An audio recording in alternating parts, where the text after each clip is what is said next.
sorry, the topic of the training is basically going through the different charts here, like the growth graph, the water, the nitrogen, and the potassium, and how to utilize those in the field.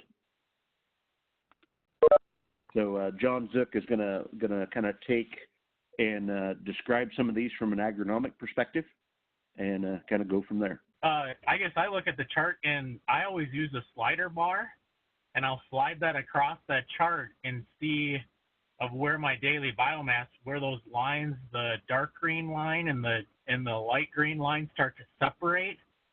And then I always just like to know my gap and give myself an idea of what the potential is. So, I mean, here you can see probably the 1st of June is when we're going to start to see those gaps separate. And then, I mean, talking through that, the other thing that I like to do with this is where it turns yellow and we start going into the reproductive mode, I like to just get an idea. So right now, June 26th, saying R2, trying to think through, you know, is that close? I guess I'm not 100% familiar with the plot or with the area, but for tasseling date or shortly thereafter, is that going to be pretty close? Jason, do you know? Yes, that would be, actually tassel date would be about 6/14 to 6/20. Okay. It's in southeast Kansas is where it's at.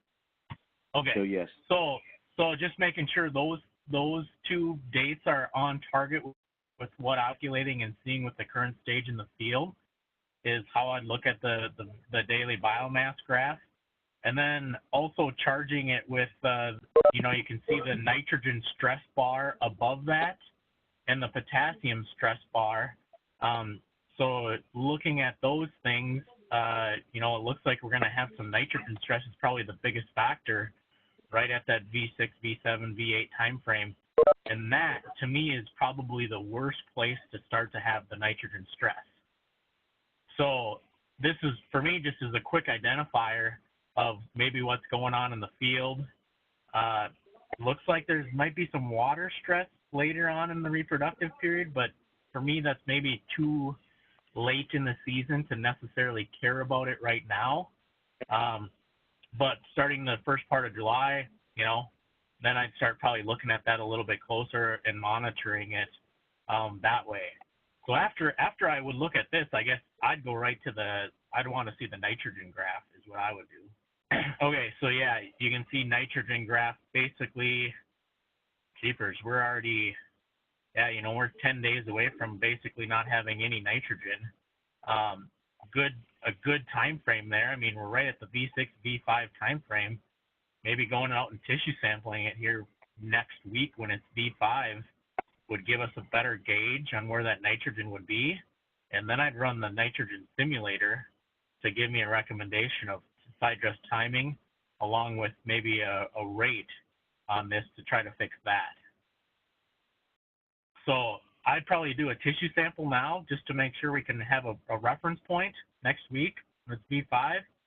And by then, it should be in there to calibrate and make the adjustment as we go in season for what we potentially need for nitrogen. Yeah, and that's really the plan, John. Andy Schmidt's going to be taking tissue samples here coming up to be able to do that. Just a little bit of background about our area. One of the things that we notice is the potassium levels usually show little bit of stress to no stress at all. And our nitrogens are very stressed before a tissue sample. And I'm glad you hit on that and said that's what you would do next, because typically what happens is these two invert and our nitrogen stress goes away out to about V8 to V10, V12, and our potassium stress starts back here at about V5 whenever the model starts. Due to the academia saying how well our soils are supposed to give up potassium or the levels of potassium in the soil, typically it's not. So that's a very, very key point there that we need to be pulling that tissue right now before we we make that decision, but right now that's the first blush of what's happening. Yeah, and I mean, potentially the other thing that I would do, and I know this is an answer plot, but if it was a field, what I'd like to do is try to see if I could get some in-season imagery and just take 3 tissue samples, take one in the green, take one in the yellow, and take one in the red, and see if I can tell the difference between the nitrogen stresses, and if it's N to K or N to S, looking more specifically at the ratios based on what you just said, Jason. Typically you don't see potassium stress, but are there some areas in the field that, that ratio's out of whack, and that could be the cause of some of the nitrogen deficiency showing up too. So, that would also tie in the in-season imagery, and then give a few tissue samples in the simulation that you might be able to calibrate on and see how the scenario would work for the majority of the field. Just like while we're on tissue sampling, and I know we talk in our area a lot about it and understand it pretty well, but I think there's a lot of areas that are just coming on board with the ratios, N to K, N to S ratios, and the importance of those. Could you maybe go in a little bit deeper on that for the group? Yeah, so I guess just winging it without any slides, the way that I think of the N to K and N to S ratios, so potassium, I always talk about it's the elevator in the plant. So potassium is going to be bringing the nutrients up the plant, specifically nitrogen. So the reason why we care about the N to K ratio is because if you don't have enough potassium to bring the nitrogen up into the plant and to the growing point where it can be made into protein and made into other cellular components, your tissue sample might show you that you're deficient in nitrogen, but really the bottleneck is potassium because you can't bring it into the plant. So that's why I'd want to look at the N to K ratio. The N to S ratio matters because we bring nitrogen in as a nitrate form. So we have NO3, 98% of the nitrogen that goes in a plant is in the nitrate form. And in order for the plant to use it, we got to take the oxygens off and make it basically back into a nitrogen with a hydrogen attached to it. And sulfur's job is to pull the oxygens off nitrogen metabolism. So nitrate, nitrite reductate are the 2 enzymes within the plant, and they're driven through sulfur. And so if we're off in sulfur, what could happen is you could have all the nitrogen you want in the plant, but the plant can't necessarily use it as efficiently because it doesn't have enough sulfur to convert that nitrogen back into the components that need to be made for, the cellular level and the protein. So that's, in a nutshell, why we care about the N to K, N to S ratios. Now, the tissue samples, when you get the results back, the beauty of the new NutriSolutions tissue samples is we have a nice slider bar on there that it tells you, if you're in the middle of the slider, it's green, so that means you're good for N to K. But if you move towards the K, it turns orange and then turns red, and you can see that, hey, my N to K is off, and K is the nutrient I need to fix. If it goes the other way, sometimes we see that you maybe have plenty of potassium, but you're limited in nitrogen. Well, now you just need to put nitrogen on, and that will put that ratio back into order. So it was a little bit more complicated than that before we had the new NutriSolutions sample, because then we had to talk about the ranges of the ratios, and not necessarily just have a simple diagram to just say, hey, you're low in K or you're low in N or low in S or low in N, depending upon that ratio. So I think using the tissue samples as a guide, and that's why I referenced taking 2 or 3 in a field based on in-season or biomass index, that way would allow you to get a better gauge for how the different areas in the farm are responding, because typically those red areas or yellow areas are hilltops or low spots or whatever, and you might have different nutrient stresses showing up that way. So I guess, Joel, that's my short explanation of the N to K and N to S without having a lot more detail that is hard to cover without any slides prepared. I had a question that I thought maybe you could spend a little time discussing also around this first tissue sample in the model, since you've seen it for a few years. So what makes our model different is the fact that we use the tissue sample for correction, and that allows us to maybe correct for some of the errors that would inherently be in a model if we didn't have the tissue sample from this field in season. Is there any discussion you can do around what some of the sources of error would be that would maybe cause a tissue sample to show differently than what the model would say without a tissue sample? Jace, you had said that we're going to run out of nitrogen next week. In some cases, you'll take a tissue sample and you'll find out that the chart will look a lot different because the tissue sample says the nitrogen potassium levels are different than what the model initially was predicting, which is why we sample. The conversation I wanted you to have is maybe what some of the sources of error would be why the model would predict nitrogen incorrectly or predict potassium capacity incorrectly, or maybe growth stage incorrectly. Just some of the physiological processes it's trying to model and why they're more difficult, or why that builds the need for the tissue sample, I guess. And does that make is that any better? Yeah. So I get you now. So yeah, we are going to find some discrepancies, and by golly, I mean, to me that's a good thing, because that means we're able to teach the model, we're able to calibrate based on what we're actually seeing in the field. I mean, if the model was always right and we never had no way to put any input, or maybe we didn't know if it was right and we had no way to measure against it, then what would we be really learning in the field, or what would we be teaching the grower or the owner about how to manage the crop? So to me, that's the beauty of it is, I wouldn't say the model is wrong. I would just say that, maybe the stage is a little bit off, and maybe once in a while, you'll take a tissue sample and you'll find out, well, the model's saying you're deficient in N, but, you're not. And then that primes the conversation with the grower, and guess what? The grower just side dressed 5 days ago and he got a half-inch of rain, so bada bing. I mean, that solves the problem, and you might have not have known that or had that plugged into the model. So a lot of times, I'll find that as a good way to start correcting and thinking about, managing those processes in the field, just because the model is running in the background at all times, but we can never compensate for what's happening locally.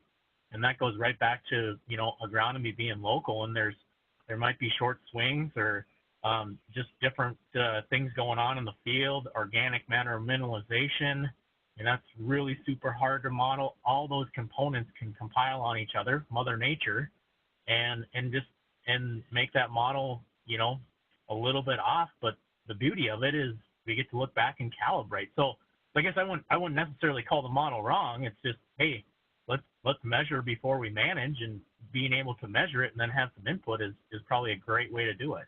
And I put this slide up here. It's a prime example of the measure before we manage. On the left side, this is actually the Hiawatha answer plot last year, or the field around it.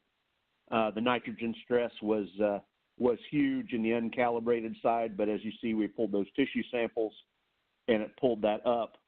But what's really interesting to note, though, is the potassium said it was just going to have a light stress, uncalibrated, but after you calibrated it, the potassium stress was much greater, and showed that we went into stress around about that 619-ish range as a responsive, and probably 622 as deficient, 623, somewhere in there.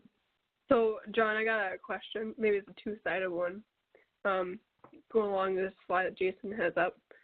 So, this shows the importance of calibrating to that first tissue sample and how vital that first tissue sample calibration is. I think what a lot of people struggle with is, they want to get out there early enough to get that tissue sample so they can do that early in-season side dress application and timely enough. But what people struggle with is, my question is, how, maybe you can do some coaching for us, is how early is maybe too early to get out in tissue sample, and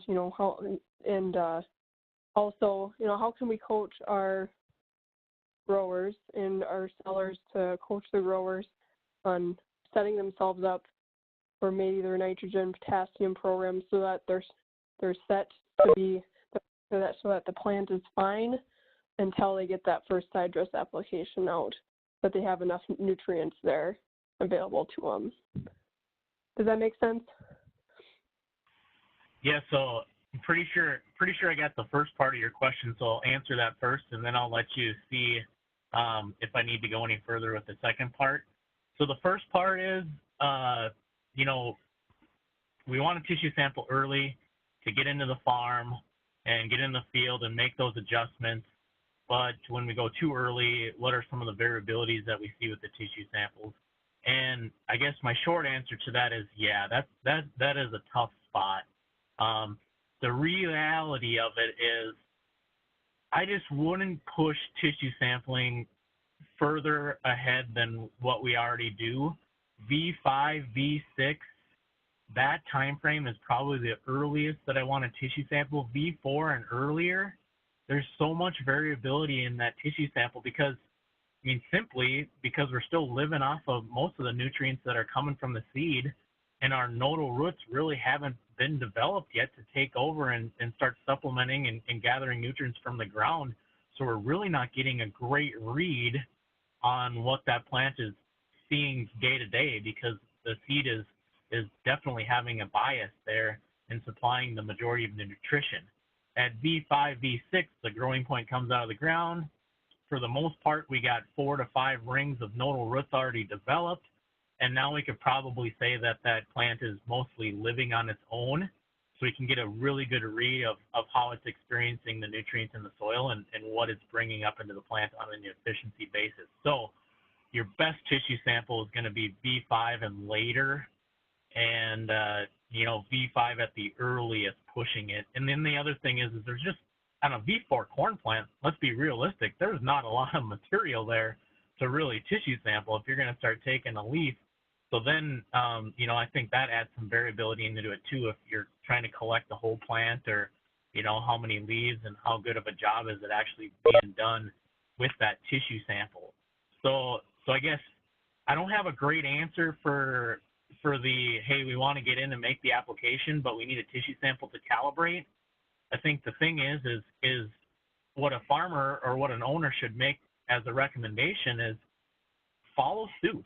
I mean, it's not like we just started farming last year. We kind of have a good idea of what's going on, and if anything, learn from what happened last year and then adjust your program that way, and make that application when it needs to be made based on an operational standpoint or from a weather outlook. Make those applications, but then use the field forecasting tool to fine tune and manage it the rest of the season or season long.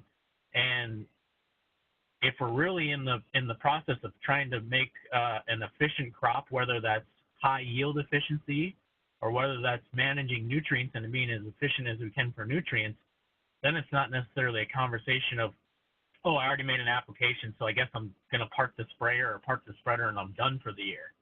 If we're working with the right growers and the right owners, we want to manage that crop season long to maximize both the nutrients and the yield.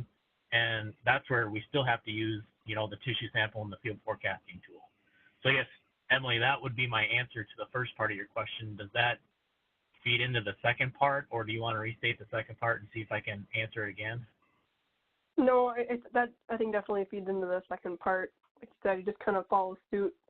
You know, this is our first year farming. You kind of have a plan going into it, and yeah, that first tissue sample is always gonna be tough. But you know, maybe if anything, you could maybe coach a little bit about, you know, that soil sample is gonna get us through to the first tissue until the first tissue sample is taken. You know, maybe if you have any insight on what, you know, the proper way, when and timings and for the nutrients we're looking at and modeling, what time and how we take those soil samples, how that should be done maybe to make that model run most accurately until we get that first tissue sample, just as we're planning pre-season. You know, if you have any insight on that, that'd be great to share. Well, so yeah, I guess going back to soil sample, you know, fall, spring soil samples are, you know, you could argue which way is best than the other. You know, most of the time spring soil samples are, we can actually gauge moisture in the spring, whereas fall, who knows if it's going to be wet, who knows if it's going to be dry. So there might be a little bit added variability to the soil samples if you're sampling fall, but that all depends on where you're at and which part of the United States. So I guess as far as soil sampling, I always like to talk grid sample, and then making sure maybe even if you get really good at it, maybe it's modified grid. So that's taking yield maps and creating zones, and then grid sampling within those zones. So basically, you split the field another step farther. But to feed that back into the field forecasting tool for what we have available now, it's just getting an accurate reading on the soil. So then, yeah, you can measure it until you get the first calibration into that season. Again, there's having that soil sample in combination, there's probably no better fix for that. Having the two of them is better than having just a tissue sample by itself or just a soil sample by itself and not having a tissue sample. So the combination of a tissue soil is what makes the recommendation strong. And a lot of the time, the application made with using a tissue soil plus the field forecasting tool, it's just building confidence most of the time for what we probably had close to plan to do already. So it's the confidence builder of, hey, am I doing the right thing? I mean, the biggest question I get, and even in the last couple of weeks of, is my nitrogen rate enough? We've been getting a lot of wet conditions coming through, on the northern part of the United States. Is my nitrogen rate right? How much N did I lose if I applied it? And now we had 80-degree days and sunny weather and moist soil conditions for the last 5 days. Did I lose any? Using the model to help you make that decision, and then having a sample point in there is what builds the confidence in the recommendation and what you think or what the gut feeling is agronomically in the first place. So it's the combination of all three tools that makes it strong. Emily, this is Keaton. I have a bit of commentary on your question. I've had 3 or 4 calls similar to that this week around the tissue sample thing, and John did a really good job of representing agronomically why we need to wait a little later, and then also how to think through how to make sure you've done the right samples up front. The only other thing that I say, and I think he said it, but I'll say it in my words just in case it's interpreted a little different, is the plan. You should plan to do, every grower that's using this, well, if you have a plan to side dress, I'll put it that way, you should also plan the rate. Even if you know you're going to use field forecasting tool to determine the rate, plan a rate that's based on your historical knowledge, and then I'll be upfront with the grower and say, we're going to have to wait till V5 or V6 to actually calibrate the model, because frankly, in my opinion, using the model uncalibrated doesn't provide a lot of insight over what you probably could have done already. The value in the model is the calibration. So if you have that plan and you set that expectation with the grower, if you get to the point where it's V3 and the calendar and the weather forecast says I need to side dress, you just execute the plan like John said, and then use the model to follow through the season and see how that plan worked. But at least when we do that, it seems to alleviate some of the concerns. And then it also, if you can wait, make sure the grower understands that we've got a planned rate. Don't feel like we don't have a plan. If we need to execute, we can before the model gets there. Otherwise, it doesn't take long once we take this tissue sample to calibrate and find just that right rate, and then you can go, because all we have to do is adjust rate. We've already got a plan. We've already figured out operationally how we're going to execute this. So it's probably different in every area with every grower, but I think the key is to be upfront with them about the fact that why we need to wait till V5, and that we understand that there may be situations where we can't wait, and at that point we just execute the plan we had made. And we still use the model to help us monitor it the rest of the season. You don't abandon the model even though maybe you don't use it to make your rate and decision because you had to go early or something like that. Mhm. Yeah, both great explanations, and I just wanted to bring it up because that's really the next steps for a lot of us, or we're in the middle of making those decisions. So it's more of a reminder training or reminder tip, if anything. So thanks for those both great explanations. The other thing to add to that too is in R7 we can look at that NutriSolutions part in there and find, say you're working with a new grower the account can actually pull up all of their tissue samples for their account and aggregate that just kind of in a general sense and say, hey, we know that we're typically low. We're 70% of the time we're low on nitrogen at XYZ time. So that helps build that case of when you need to start doing those timings, and then use the tissue sample for the current year as a validation of that. So you can kind of back up that plan that Keaton was talking about with previous years' data over the last few years, even though it's not necessarily that grower's data. Typically you can find somebody that kind of manages like them and say, don't say any names, but say, hey, we see this in the area, and this is why we want to make this plan and move forward with it, but yet validate it with the tissue sample before we execute to build that solid evidence. All right. So one thing I wanted to kind of mention too, and add, going back to the FFT, is when you see this right here in this nitrogen graph, you can see this big disparity, just like we did in the growth graph, and you can see where this maximum demand to get to your maximum yield. This is your plant demand, but this is actually what we're looking at uptaking at this point. So the further we get away from these two, the further we spread this out, the more stress we're going to end up having. So in some cases, you may see this light green area be really small, and that means that you probably have a different tree in the forest that you need to go after.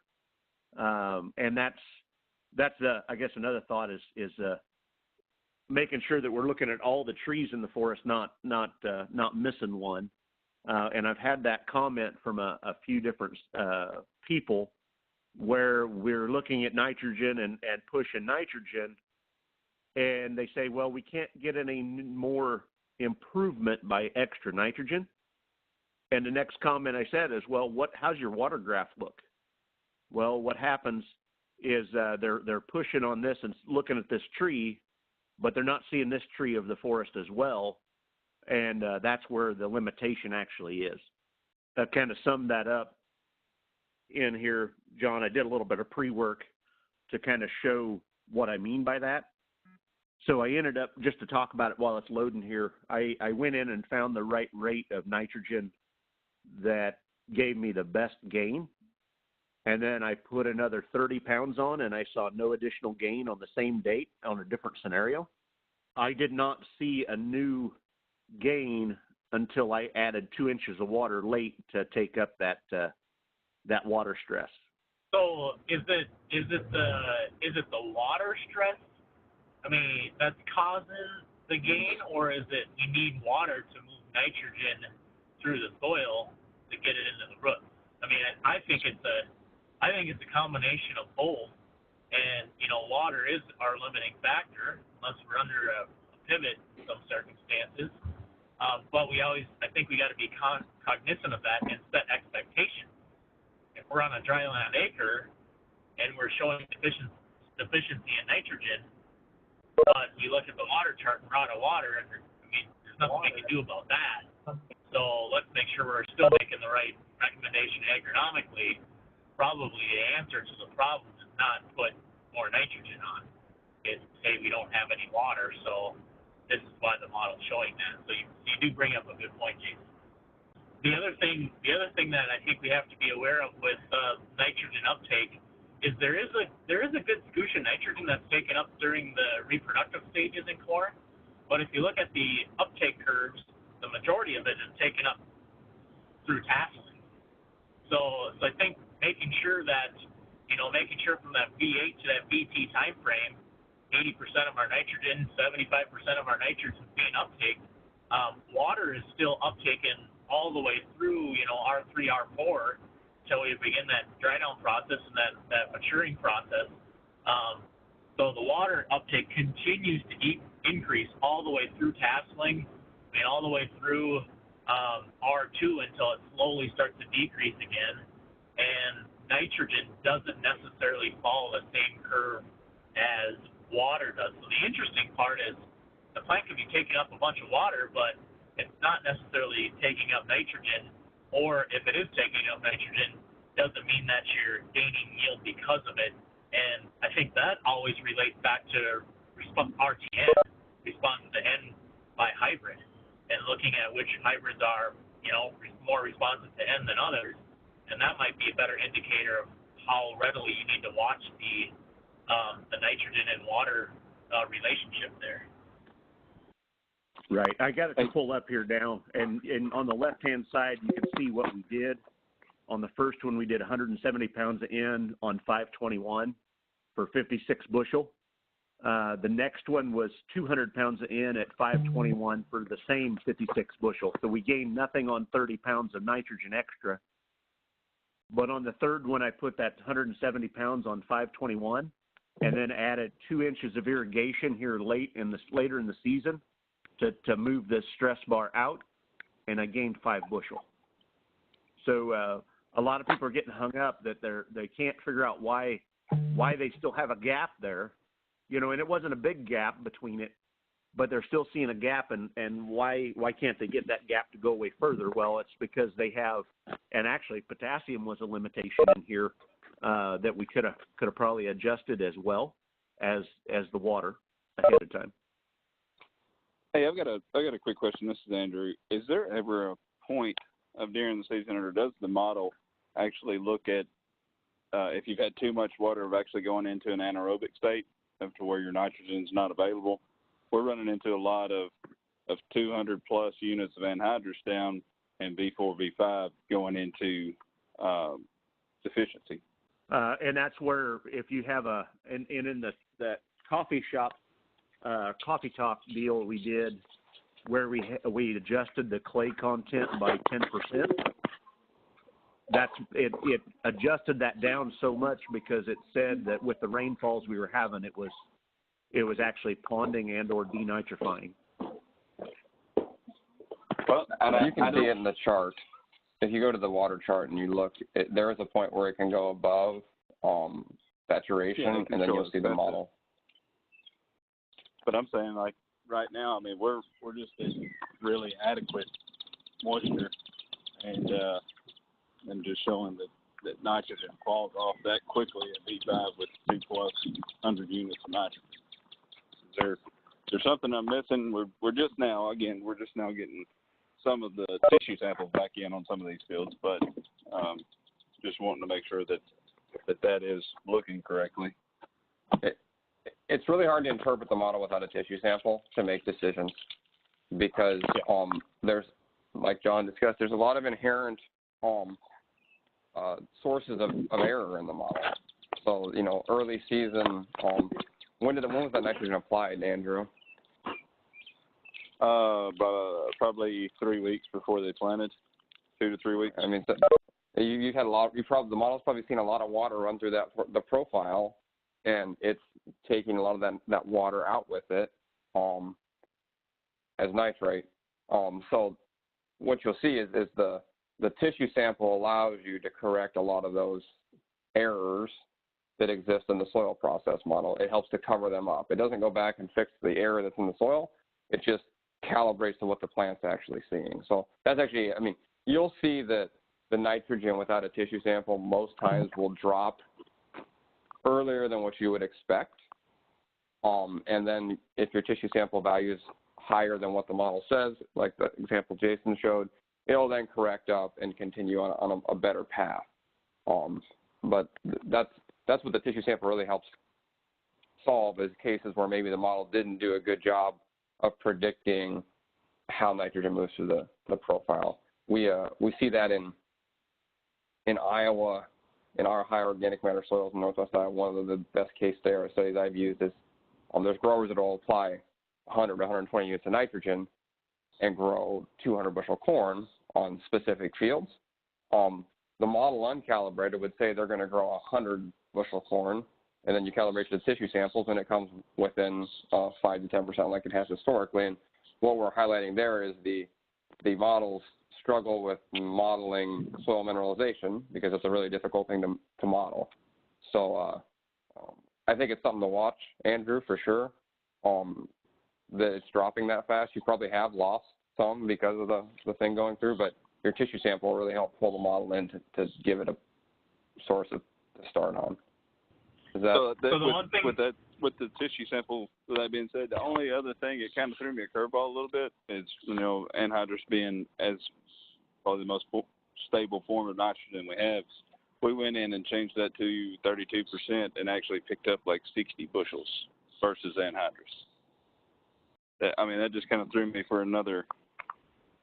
It's hard the to one thing that I would add there is, if you're using anhydrous and based on the application, the conversion of ammonium to nitrate and back and forth, and when that happens in the soil, don't depend on the model to make that conversion for you, unless you're using fall anhydrous. In this case, it seems like you're using spring. Get a better gut feel and gauge for it. Go and take a soil test. Take a 12-inch soil test and test for nitrates, test for ammonium. See where that conversion's at. It's going to give you a better gut feeling to make the recommendation, and then calibrate the model like Keaton said with the tissue sample. But in that case, and given the conditions that we've had this spring, the only way that you could ever even get anywhere close to knowing what's in the field is taking that nitrate test, or nitrate ammonium test, the combo test. Not necessarily depending on the model. Not depending on the model to pick that up for you, without being able to measure it first. So don't throw the model under the bus for making every application. I think we still have to do diligence and actually test the soil and figure out where everything's at to begin with based on the weather conditions, where they're at. So. Thanks, guys. One thing I want to mention real quick is this little question mark up here by your log out button. If you ever want to know some of this stuff about the things, the different charts, you can take and scroll down here, and it's going to tell you all that. Very good point to be able to show the sellers and agronomists about the different charts and what they do. So I always forget about it, it seems like, and I go back and start showing people that and even look at it myself sometimes and really be able to hone down on some of these things.